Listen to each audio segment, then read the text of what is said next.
Beaucoup ont découvert Eragon au cinéma. L'histoire d'un jeune fermier qui trouve un œuf de dragon et devient le dernier espoir face à un empire. Mais au moment même où l'histoire ne faisait que commencer, elle a été abandonnée. Le film n'a jamais eu de suite et des millions de personnes n'ont jamais su comment son histoire se terminait réellement. C'est pourquoi aujourd'hui, nous allons résumer les 4 livres de la saga, Eragon, Eldest, Brisingr et l'héritage. Voici la véritable fin d'Eragon.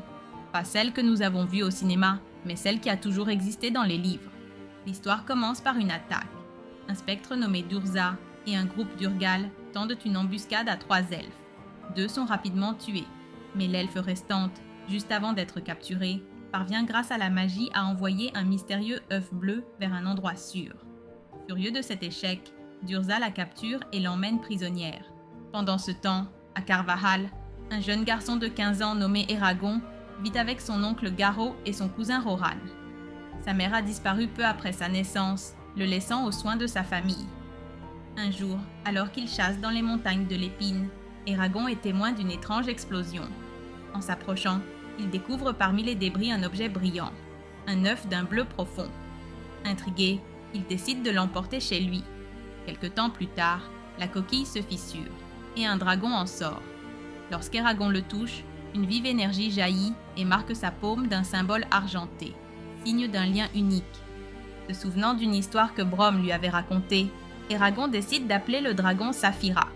Pendant plusieurs semaines, il l'élève en secret jusqu'au jour où 2 étrangers arrivent à Carvahal. Ce sont des serviteurs du roi Galbatorix, à la recherche de l'œuf disparu. Eragon et Saphira tentent de se cacher dans les montagnes, mais leur maison est attaquée et son oncle Garo est mortellement blessé. Leur foyer est réduit en cendres. Après sa mort, Eragon jure de se venger et décide de traquer les Razak. Il part alors accompagné de Brom, qui lui remet une épée rouge nommée Zarrock et commence à lui transmettre son savoir sur les dragons et les Dragon Riders. Sur la route, Brom entraîne Eragon à l'escrime, à la magie et à l'ancienne langue elfique. Leur quête les mène jusqu'à Teirm, où Brom retrouve un vieil ami nommé Geod. Là, Eragon reçoit une étrange prophétie de la voyante Angela, accompagnée de son mystérieux chat Solemboum. Grâce aux indices qu'il découvre, il se dirige vers Dras-Leona, où les Razak se sont réfugiés. Mais une embuscade bouleverse leurs plans. Brom est grièvement blessé, et ils sont sauvés par un mystérieux guerrier nommé Murtag.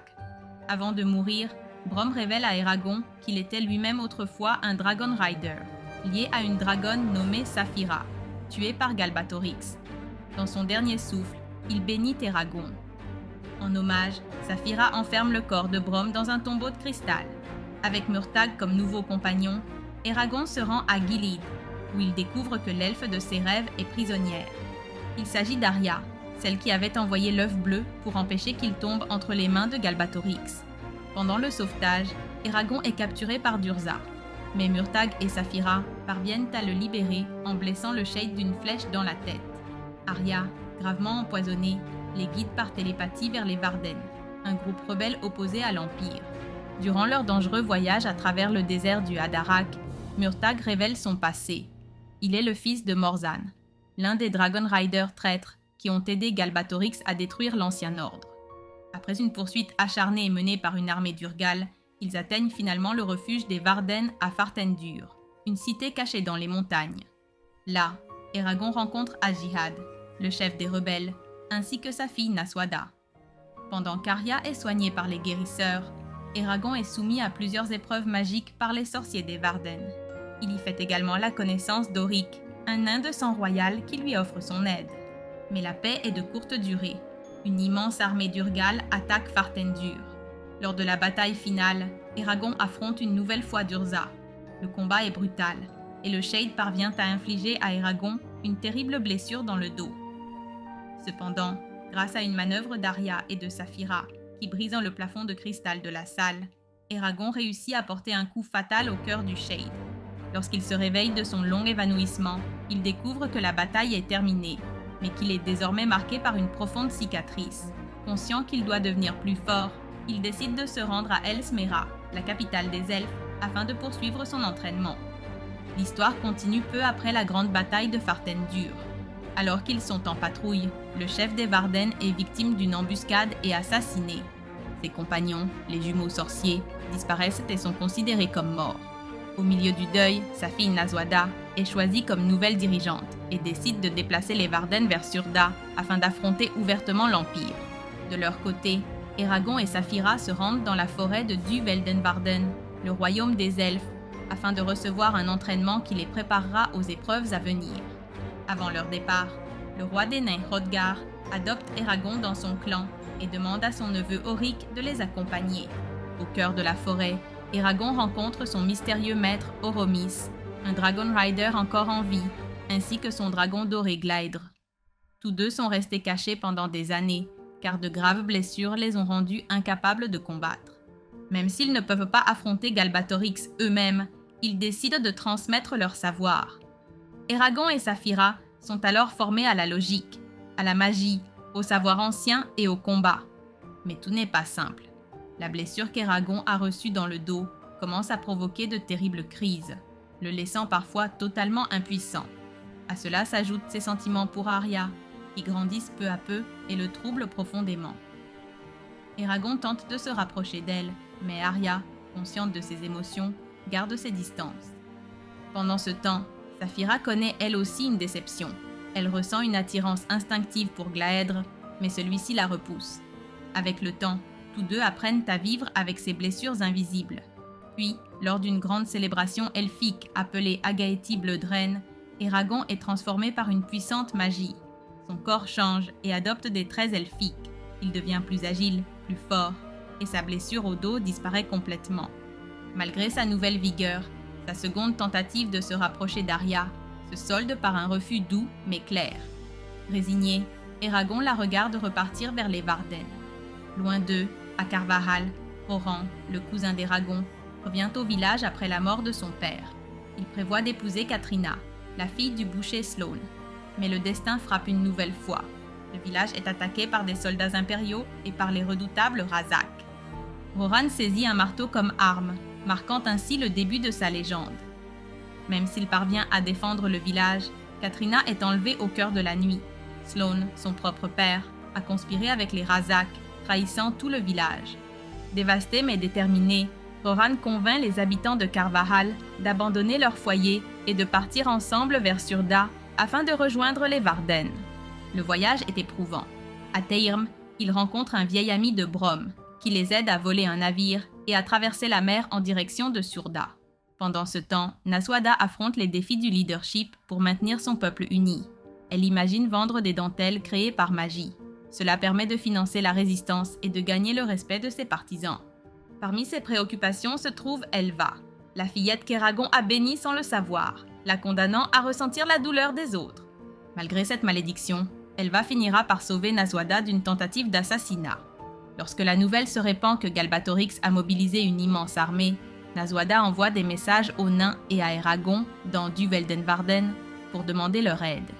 Eragon fait alors un rêve prémonitoire et, avec la permission d'Oromis, interrompt son entraînement avec Saphira et Gleidr. Ils partent rejoindre les Varden, emportant avec eux les présents offerts par leur maître. Mais leur retour n'est pas sans tension. Eragon retrouve Naswada, qui lui promet de chercher un moyen de libérer Elva de sa malédiction. Dans un tournant inattendu, un groupe d'Urgal mené par Nargarsvog propose une alliance aux Varden, cherchant à se racheter. La grande bataille ne tarde pas à éclater. Malgré leur bravoure, les Varden sont clairement en infériorité. Au moment où tout semble perdu, les nains apparaissent sur le champ de bataille et font basculer l'affrontement. Mais un nouveau Dragon Rider surgit alors et tue le roi Hrothgar. Eragon l'affronte et découvre qu'il s'agit de Murtagh, qui révèle avoir été capturé par les jumeaux et forcé à prêter serment de loyauté à Galbatorix dans l'ancienne langue. Le combat est intense. Murtagh, lié à son dragon Thorn, bat Eragon grâce à sa supériorité magique. Pourtant, il lui laisse la vie sauve. Avant de partir, il lui prend son épée, Zar-Rock, la revendiquant comme son héritage légitime. C'est alors qu'il révèle un secret dévastateur. Lui et Eragon sont frères, tous deux fils de Morzan. Après la mort des jumeaux, tués par Roran, et la retraite de l'ennemi, les Varden remportent une victoire difficile. Dans les jours qui suivent, Roran vient trouver Eragon avec une demande désespérée. Il a besoin de son aide pour sauver Katrina, retenue prisonnière par les Razak. Eragon accepte, sachant que son chemin est loin d'être terminé. L'histoire se poursuit alors qu'Eragon, Saphira et Rorain se dirigent vers la sombre tanière de ceux responsables de la mort de Garro. Là-bas, ils parviennent à sauver Katrina et à tuer l'un des Razak. Tandis que Roran et Katrina retournent auprès des Varden, Eragon reste en arrière, décidé à exterminer le dernier Razak et à affronter Sloane, le père de Katrina. Eragon vainc le second Razak qui, avant de mourir, lui révèle que Galbatorix a découvert un nom de pouvoir. Comme châtiment, Eragon condamne Sloane à vivre loin de sa fille et l'envoie secrètement à El Esmera. Sur le chemin du retour vers le camp des Varden, Eragon retrouve Arya, qui est venue à sa rencontre. Ensemble, ils reprennent la route et Eragon commence à mieux connaître la mystérieuse elfe. À leur retour, il apprend que Katrina est enceinte. Une cérémonie improvisée est alors organisée et Eragon a l'honneur de célébrer le mariage de Roran et Katrina. Mais la célébration est interrompue par une attaque contre le camp menée par Murtagh. Avec l'aide des elfes envoyés par la reine Islandzadi, Eragon et Saphira parviennent à repousser l'assaut et à forcer Murtagh à battre en retraite. Peu après, Naswada charge Eragon d'assister à l'élection du nouveau roi des nains à Fartendur afin de représenter les Varden. Eragon se sépare alors de Saphira. Après de nombreuses intrigues politiques et même une tentative d'assassinat, Auric est finalement élu roi. Lors de son couronnement, Saphira tient une ancienne promesse en reconstruisant l'étoile de Saphir, détruite pendant la bataille de Fartendur. Une fois le nouveau roi installé sur le trône, Eragon et Saphira retournent à El Esmera pour reprendre leur formation auprès d'Oromis. C'est alors qu'Eragon découvre une vérité cachée. Brom n'était pas seulement son maître, il était aussi son père. Oromis lui révèle ensuite un secret encore plus crucial. Galbatorix a accumulé un immense pouvoir grâce aux Eldunari, les cœurs des dragons. Durant son séjour, Eragon rend visite à la forgeronne elfique Runon pour obtenir une arme digne de lui. Bien qu'elle ait juré de ne plus jamais forger d'épée, elle accepte finalement d'aider en prenant le contrôle du corps d'Eragon. C'est ainsi que naît Brisinger, une épée de feu forgée à partir du métal légendaire sous l'arbre Menoa. Chaque fois qu'Eragon prononce son nom, la lame s'embrase. Avant son départ, Oromis et Glaèdre annoncent qu'ils vont révéler leur existence à l'Empire. Glaèdre confie son Eldunari à Eragon en héritage.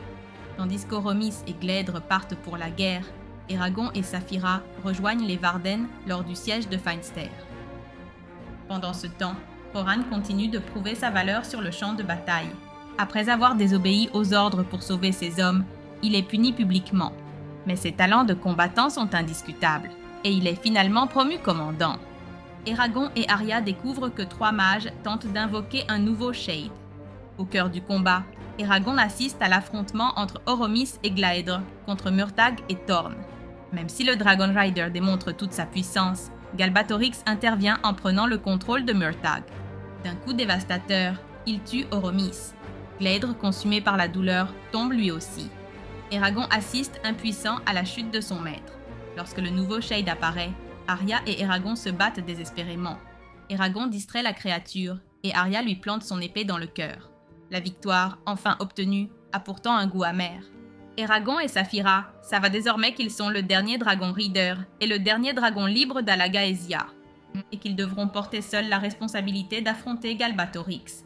Eragon informe Naswada de la mort d'Oromis.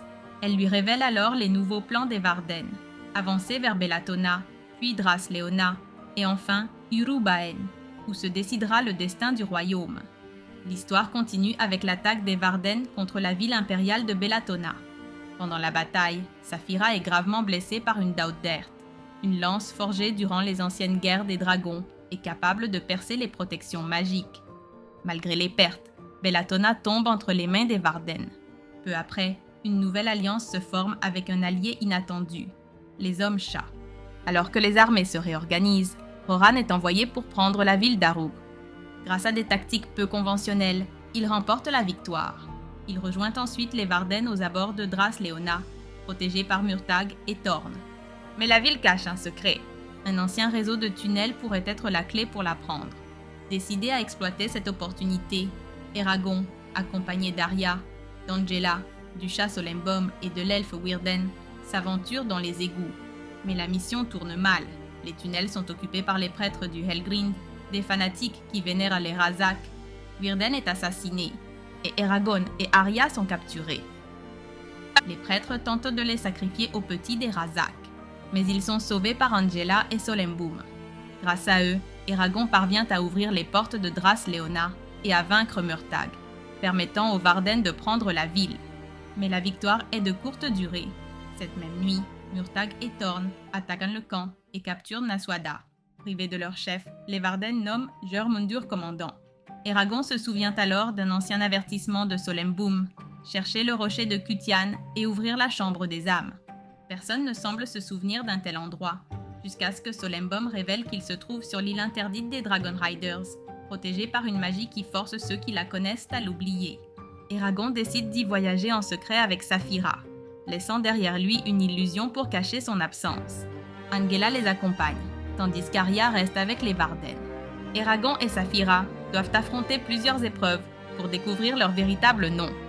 Ce n'est qu'ainsi qu'ils peuvent ouvrir la chambre. À l'intérieur, ils découvrent un trésor oublié, des Eldunari et des œufs de dragon cachés avant la chute des Dragon Riders. Le plus sage des dragons convainc les autres de se joindre à Eragon pour la bataille finale. Armé de ce nouveau pouvoir, Eragon revient et révèle la découverte aux dirigeants des Varden. L'armée marche alors vers Urubaen, sous une alliance jamais vue auparavant. Humains, elfes, nains, Urgal et hommes-chats, l'assaut final commence. Pendant que les troupes combattent dans la ville, Eragon, Saphira, Arya, Elva et un groupe de magiciens pénètrent au cœur de l'Empire. Après avoir franchi plusieurs pièges et perdu leur mage, ils atteignent finalement la salle du trône. Là, Galbatorix les attend. Il révèle alors l'étendue de son pouvoir. Il a découvert le véritable nom de l'ancienne langue. Grâce à cela, il peut contrôler toute magie prononcée. Avec arrogance, il force Eragon et Murtagh à s'affronter dans un duel à l'épée. Non sans difficulté, Eragon parvient à vaincre son ancien ami et en appelle à sa conscience. Murtagh, transformé par sa captivité et par ses sentiments pour Naswada, réussit à modifier son véritable nom. Il se libère ainsi du contrôle de Galbatorix et lui retire ses protections magiques.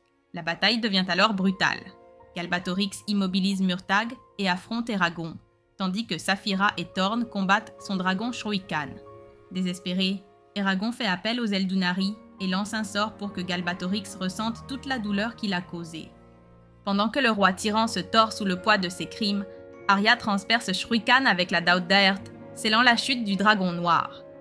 Incapable de supporter sa culpabilité, Galbatorix se détruit lui-même, ravageant la citadelle dans une explosion qu'Eragon parvient à peine à contenir. Avec la mort du tyran, Alagaësia est enfin libre. Murtagh, encore hanté par son passé, choisit de s'exiler loin de tout. Avant de partir, il révèle à Eragon le secret du véritable nom de l'ancienne langue. Les villes sont libérées, et Naswada est couronnée haute reine d'Alagaësia. Pendant ce temps, Arya retourne à Elesmera pour diriger son peuple après la mort de sa mère. Là-bas, un œuf de dragon éclot pour elle. Le dragon Firnen naît, et Arya est choisie comme nouvelle reine des elfes. En contemplant l'avenir, Eragon comprend qu'Alagaësia n'est plus un endroit sûr pour les dragons nouveau-nés, ni pour les nouveaux Dragon Riders. Il décide alors de partir vers l'extrême ouest, au-delà de toutes les cartes connues. Avant de partir, il reforme le pacte entre les dragons et les Dragon Riders, permettant aussi aux nains et aux Urgal de rejoindre le nouvel ordre. Il laisse des œufs de dragon à chaque peuple, tandis que les Eldunari et les autres œufs voyagent avec lui. Avec tristesse, mais aussi avec espoir, Eragon et Saphira font leurs adieux à leurs amis et à leurs familles, sachant que leurs chemins se séparent. Ils s'élancent alors vers l'inconnu, déterminés à construire un nouvel avenir pour les dragons, les Dragon Riders et pour eux-mêmes. Dites-nous dans les commentaires quelle autre série ou quel film vous aimeriez voir résumé avec sa véritable fin. Et n'oubliez pas, si vous aimez ces vidéos, le meilleur moyen de nous soutenir est de laisser un like et de vous abonner. On se retrouve dans une prochaine vidéo.